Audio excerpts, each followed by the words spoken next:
কিন্তু আপোনালোকে বিশ্বাস নকৰিলে পৰামৰ্শ ভুল গ'ল পৰামৰ্শ মতে কথা নহয়তো বিজ্ঞানে যদি একো এটা বস্তু মানে হেৰি নকৰে তেনেহ'লে আপোনালোকে কেনেকৈ ভাবি ল'লে ডক্টৰৰ কথাটো এনেই নকয় ন তেওঁলোকে পঢ়া শুনা কৰিহে এটা কথা ক'বলৈ বিচাৰে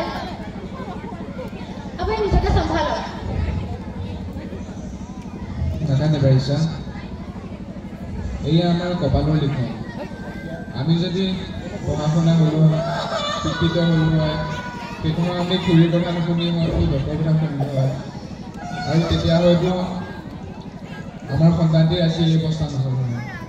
গতিকে নাজানে পাৰিছা মোৰে কোনো মই শিক্ষিত নহয়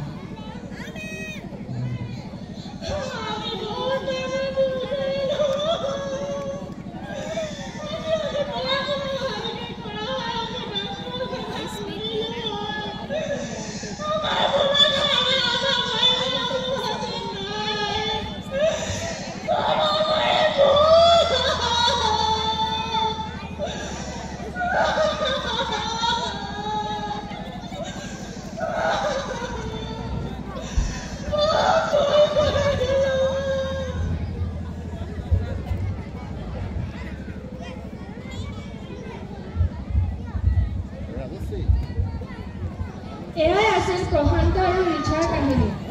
এই কাহিনীটোৰ পৰা আমি এই জানিব পাৰিছোঁ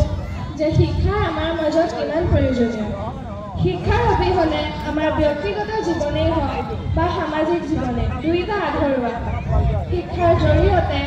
আমি আমাৰ জীৱনলৈ অহা বহুতো সমস্যাৰ সমাধান বিচাৰি উলিয়াব পাৰোঁ সেইবাবে কোৱা হয়